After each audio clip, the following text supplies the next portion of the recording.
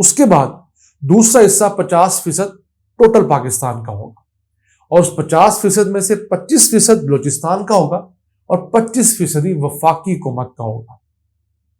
اس کے علاوہ بلوچستان کی حکومت کو سالانہ 40 سے 50 ارب روپے مختلف رائلٹیز، لیویز کی مد میں بھی ملیں گے۔ اس حساب سے دیکھیں تو بلوچستان کا جو شیئر ہے وہ 25 کی بجائے 32% بن جائے گا، اور یہ تمام رقم بلوچستان کو بغیر کوئی پیسے انویسٹ کیے ملے گی، جبکہ حکومت پاکستان بیرک گولڈ کے ساتھ جتنی سرمایہ کاری ہے اس میں آدھے پیسے شیئر کرے گی، تب جا کر حکومت کو پیسے ملیں گے۔ تو ایک اچھی ڈیولپمنٹ اس سینس میں ہے کہ بلوچستان کو سرمایہ کاری نہیں کرنی پڑے گی، اسے صرف منافع میں حصہ ملے گا۔ آئیے چلتے ہیں آج کی دوسری خبر کی طرف۔ توشہ خانہ آج کل ہر طرف شور میں ہے۔ اس سلسلے میں عمران خان ریلیف لینے کے لیے عدالتوں میں گھوم رہے ہیں۔ تو توشہ خانہ بیسیکلی ایک، آپ سمجھ لیجئے، بینک اکاؤنٹ ہے مختلف اشیاء جمع کروانے کا۔ حکومتی وزراء یا بیوروکریٹس جب بیرون ملک دوروں پہ جاتے ہیں تو ان کو وہاں سے جو تحفے ملتے ہیں وہ لا کر توشہ خانہ میں جمع کروا جاتے ہیں، اور اگر جس شخص کو تحفہ ملا ہے وہ رکھنا چاہے تو اس کی کچھ اماؤنٹ دے کر 50% اس تحفے کی وہ رکھ سکتا ہے۔ لیکن عدلیہ کے لوگ اور فوج کے لوگ اس توشہ خانہ کے قانون سے مبرات ہیں۔ یہ وجہ ہے کہ گزشتہ سال جنرل باجوہ جب UAE کی وزٹ پہ گئے تو انہیں ایک بہت بڑا سونے کا ہار ملا، جس کی تصویر وائرل ہوئی، اور بعد میں پوچھا گیا کہ یہ ہار اب کہاں ہے۔ کیونکہ قانون کوئی نہیں تھا، کرن باجوہ صاحب اسے گھر لے گئے ہوں گے، لیکن اب قانون بنا لیا گیا ہے، امینڈ کیا گیا ہے۔ توشہ خانہ ریگولیشن اینڈ امینڈمنٹ بل 2023 پاس کر لیا گیا ہے قومی اسمبلی سے بھی اور سینٹ سے بھی، جس کے تحت اب سیاستدانوں اور بیوروکریٹس کے بعد عدلیہ کے تمام ججز اور فوج سمیت گورنر یا جو بھی حکومت پاکستان کا نمائندہ باہر جائے گا، اس سے اگر کوئی بھی تحفہ ملتا ہے تو تحفہ واپسی پر آ کر وہ توشہ خانہ میں جمع ہوگا، اور پھر اس توشہ خانہ کے اس جو گفٹ ہے اس کو اوپن آکشن میں سیل کیا جائے گا۔ پہلے ایک 2 نمبر یہ بھی تھی کہ توشہ خانہ کے جو گفٹس لوگ نہیں لیتے تھے، یعنی کہ سرکاری مالی، وہ آکشن ہوتے تھے اور وہ بیوروکریٹ خریدنے کے مجاز تھے، عام پبلک پھر خرید نہیں سکتی تھی۔ عام پبلک تیسرے چوتھے ہاتھ پہ جا کر خریدتی تھی کسی بیوروکریٹ سے جا کر۔ اب یہ اوپن آکشن میں بکیں گے اور پھر اس پیسے سے بچیوں کی تعلیم کے اوپر خرچہ کیا جائے گا۔ بیسیکلی یہ کانسیپٹ انڈیا سے لیا گیا ہے۔